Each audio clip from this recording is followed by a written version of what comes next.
আমাদের ব্যাগে টুকটাক যে সমস্ত জিনিসপত্র থাকে তার মধ্যে একটা বেশ গুরুত্বপূর্ণ জিনিস হচ্ছে নেল কাটার। তো এই নেল কাটারে আপনারা খেয়াল করবেন যে এই নেল কাটারের সঙ্গে আরও দুটো ব্লেড থাকে, একটা একদম সোজা, একটা একটু বাঁকানো মতন। কিন্তু যে সোজা ব্লেডটা থাকছে সেই ব্লেড দিয়ে আপনি কিছু কাটতে পারবেন না। সেক্ষেত্রে কেন বলুন তো এই দুটো ধরনের যে ব্লেড আলাদা করে নেল কাটারের সঙ্গে দেওয়া হয়?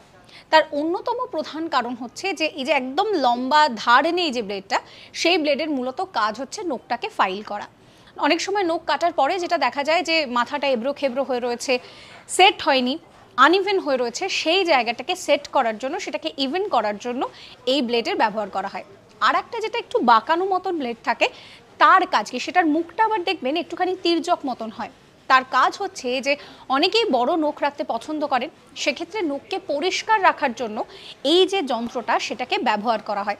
অর্থাৎ এই ব্লেড দিয়ে আপনি কিছু কাটতে পারবেন না, শুধুমাত্র আপনার নখের যে মেনটেনেন্স, সেই মেনটেনেন্সের কাজে আপনি এই দুটো ব্লেড ব্যবহার করতে পারবেন। সাবস্ক্রাইব করবেন আজ তাক বাংলার ইউটিউব চ্যানেলকে।